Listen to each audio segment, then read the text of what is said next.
जी अस्सलाम वालेकुम and welcome back to Infoberry YouTube channel with a new video. और आज की जो वीडियो है वो हम देखने जा रहे हैं। सिक्योरिटी एक्सचेंज कमीशन ने हमें हर साल की तरह इस बार भी आपके लिए ग्रेजुएट ट्रेनिंग प्रोग्राम 2020-25 हॉक्स फोर्थ बैच अनाउंस कर दिया गया है। और ये जो बैच है ये एक्सक्लूसिवली जो है वो फीमेल्स को प्रमोट करने के लिए बनाया गया है। मेल भी इसमें अप्लाई कर सकते हैं, लेकिन ये सिर्फ जो है जो एम्फेसिस है, जो प्रमोट करना है वो वुमेन एम्पावरमेंट को प्रमोट करना है।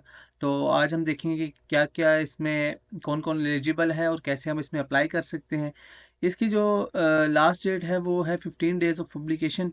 तो ये आज 2 मार्च को हुआ है अनाउंस। तो ये 17 मार्च जो है वो इसकी लास्ट डेट होगी। और इसमें जो है आप अब देखें, this programme aims to empower women by offering opportunities for career progression. हम इसमें देखेंगे कौन कौन से जो सब्जेक्ट्स हैं वो इसमें एलिजिबल हैं, और कौन कौन से क्या एज है इसकी, और कौन कौन इसमें अप्लाई कर सकता है। जो फ्रेश ग्रेजुएट हैं वो भी अप्लाई कर सकते हैं, या जो 2-3 साल हो चुके हैं वो भी अप्लाई कर सकते हैं। तो चलिए चलते हैं, देखते हैं क्या क्या अप्लाई करना है, कैसे अप्लाई करना है और कौन सा लिंक है। तो सबसे पहले आपने मेरे चैनल को सब्सक्राइब कर लेना है। अगर मेरे चैनल को सब्सक्राइब नहीं किया तो चैनल को सब्सक्राइब करें और बेल आइकन को दबा दें, ताकि नए आने वाली वीडियोस आपको मिलती रहें और पूरा जॉब का एप्लीकेशन आपको पता चल सके। तो सबसे पहले हम देख लेते हैं इसमें पोजीशन टाइटल जो है वो इसको ग्रेजुएट ट्रेनिंग का दिया गया है, और 25 जो है वो नंबर ऑफ पोजीशंस हैं। और जो इसका नेचर है वो ट्रेनिंग प्रोग्राम है, यानी कि पूरी जॉब नहीं, आपकी ट्रेनिंग प्रोग्राम है। एलिजिबिलिटी क्या है इसकी? मास्टर्स डिग्री या बैचलर की डिग्री 4 ईयर्स। इसका मतलब यह है कि 16 साल की डिग्री आपकी पूरी होनी चाहिए किसी भी डिसिप्लिन में। कौन से डिसिप्लिन हैं वो देख लेने हैं हमने। बिजनेस एडमिनिस्ट्रेशन है, पब्लिक एडमिनिस्ट्रेशन है, फाइनेंस है, अकाउंटिंग है, कॉमर्स है, insurance, economics, stats, social sciences, mathematics, law and information technology. HEC के किसी भी इंस्टीट्यूट से आपने किया हो और रिकग्नाइज यूनिवर्सिटी या इंस्टीट्यूट से किया गया तो आप एलिजिबल हैं। और प्रोफेशनल सर्टिफिकेट जो अगर आपने आई कैप किया हुआ है, सीएमए किया हुआ है, एसीसीए, सीएफए, एफआरएम, तो वो भी इस पोस्ट के लिए अवेलेबल है। एलिजिबिलिटी आप देख लेते हैं कि आपने एटलीस्ट 70 मार्क्स आपने एनुअल सिस्टम में लिए गए हो लास्ट डिग्री में आपकी, या आपका 3.2 जीपीए हो 4 आउट ऑफ 4 में। और अगर आपका सीजीपीए 5 टोटल है तो उसमें से आपका 4 होना चाहिए। लॉ ग्रेजुएट्स जो हैं उनके लिए जो है 60% का मार्क्स होना लाजमी है, और सेम ही है 3.2 जीपीए होना चाहिए आउट ऑफ 4 में, और 4 होना चाहिए आउट ऑफ 5 में सेमेस्टर सिस्टम में। मैक्सिमम एज लिमिट जो है वो इसकी 30 ईयर्स है, इंक्लूडिंग 2 ईयर्स रिलैक्सेशन इंक्लूड है इसमें। 30 साल में last date of submission of application, last date जो है वो 17 मार्च है। इसका मतलब है 17 मार्च तक आपके 30 ईयर्स ऑफ एज जो है एज होनी चाहिए। और इंटरनेशनल डिग्री जो है जिन्होंने जिनकी इंटरनेशनल डिग्री क्वालिफिकेशन है उन्होंने परसेंटेज नहीं भी मेंशन की तो मेंशन कर सकते हैं वो। इसके बाद अगर हम ड्यूरेशन देखें तो इसकी 1 साल की 12 महीने की इसकी जो है वो ट्रेनिंग है, और ये लीडिंग टू जॉब है। ऊपर बताया गया था ये ट्रेनिंग प्रोग्राम है, लेकिन ये लीडिंग टू जॉब है subject to successful completion of training programme. आपकी जो परफॉर्मेंस होगी उस पे और ट्रेनिंग प्रोग्राम के अख्ताम पे आपका ये फैसला होगा। जो ट्रेनिंग होगी वो इस्लामाबाद में होगी, और जो जितने भी ट्रेनिंग्स होंगे उनको जो परमानेंट पोस्ट दी जाएगी वो इस्लामाबाद में ही दी जाएगी। इसके बाद आपने अगर नीचे आ जाते हैं तो इसमें एलिजिबल कैंडिडेट्स जो हैं वो एक टेस्ट होगा, लिमिटेड टाइम का, टाइम लिमिट का एक टेस्ट होगा। उसमें 100% जो होंगे उसमें जो है हमने देख लेना है कि जनरल एरियाज कौन कौन से हैं।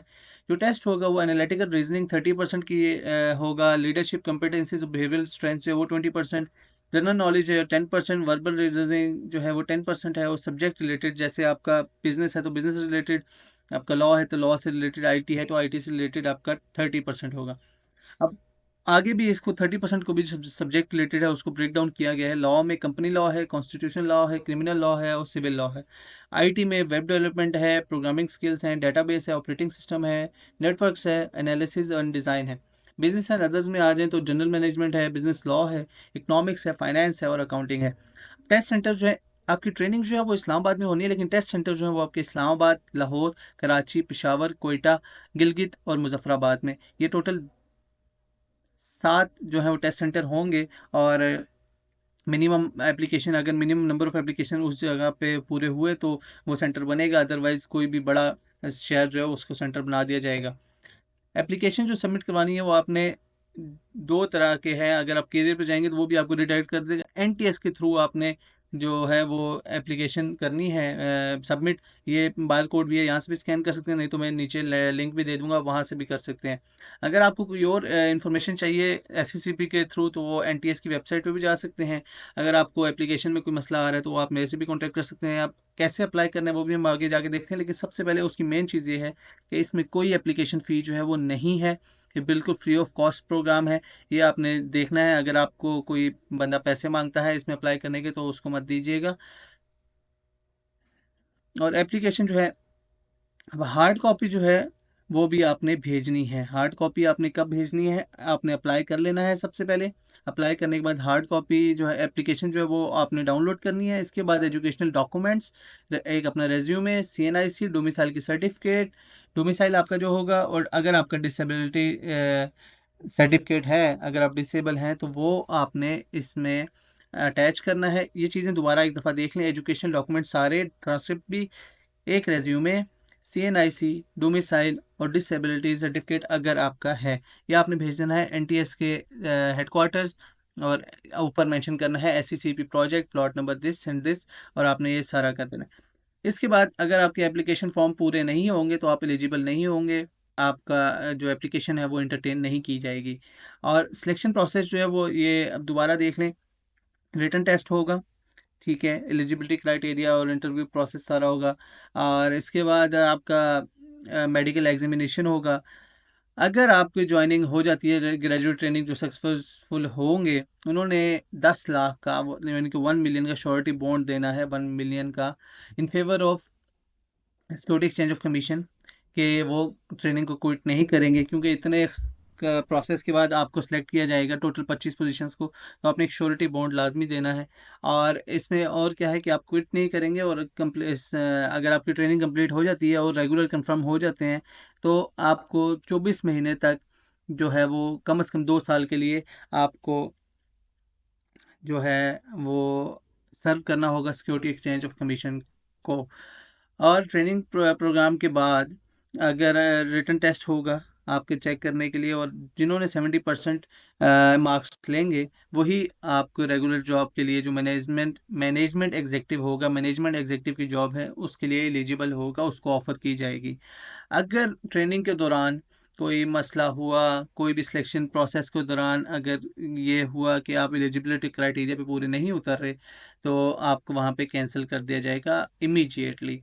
अब ये क्या क्या क्या ऑफ़र कर रहे हैं एससीसीपी वाले इस ट्रेनिंग में और उसके बाद भी, तो वो आपको ये है कि आप पूरे पाकिस्तान के जो जितनी भी कंपनीज हैं वो एससीसीपी पे रजिस्टर्ड होती हैं, तो आप किसी भी प्रोग्राम में जा सकते हैं। रोटेशन प्रोग्राम भी हो सकता है जिसमें आपके स्टॉक एक्सचेंज के फील्ड ऑनलाइन ट्रिप्स होंगे, ब्रोकरेज हाउसेज होंगे, एसेट मैनेजमेंट कंपनीज हो सकती हैं, इंश्योरेंस कंपनीज हो सकती हैं, बिग लिस्टेड कंपनीज हो सकती हैं, as well as company registration office जो है एससीसीपी के, आप उसमें भी पोस्ट किए जा सकते हैं as per your working knowledge, या रोटेशन पे आपके वर्किंग नॉलेज इन्हांस करने के लिए।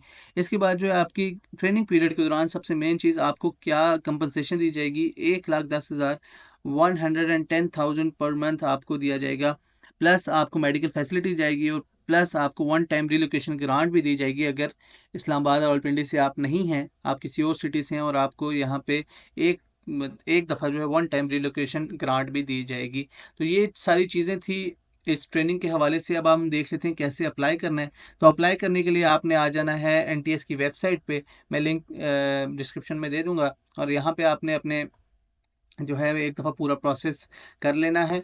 अपनी प्रोफाइल अगर आपकी बनी हुई है तो वेल एंड गुड, नहीं तो दोबारा से आपने फ़र्स्ट टाइम अप्लाई करने लगे हैं तो आपने अपनी प्रोफाइल को बना लेना है। और उसके बाद आपने ये 3 चीज़ें, अगर आप लॉ के हैं, लॉ में एलिजिबल हैं तो यहाँ से अप्लाई कर देना है, ग्रेजुएट ट्रेनिंग आईटी हैं तो यहाँ से अप्लाई करना है, और बिज़नेस वाले हैं तो अपने यहाँ से अप्लाई कर देना है। जैसे ही देखें मैं अप्लाई नाउ के बटन पे दबाऊंगा तो यहाँ पे आपको, अगर आप न्यू है तो आपने यहाँ पे ये चीज़ें फिल कर लेनी है, और अगर आपका ऑलरेडी अकाउंट है तो आपने साइन इन पे चले जाना है। इसमें आपने एक चीज़ का ख्याल रखना है कि आपने जो अनवांटेड और बिजनेस एसएमएस है उनको ब्लॉक ना किया गया हो, और अगर ब्लॉक किया भी है तो 3267 को आपने रजिस्टर्ड कर लेना है।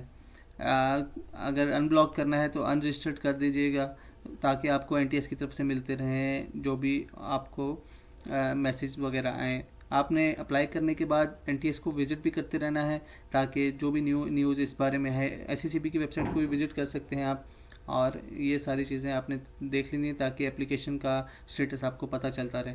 तो ये इस ट्रेनिंग के बारे में मालूमात थी। अगर आप अप्लाई करना चाहते हैं तो आप डिस्क्रिप्शन में दिए गए कॉन्टैक्ट नंबर पर भी मुझे रब्ता कर सकते हैं, अप्लाई कर सकते हैं, और कोई इशू आ रहा है तो आप मुझे रब्ता कर सकते हैं। Thank you for watching Infoberry, keep watching इन्फोबेरी।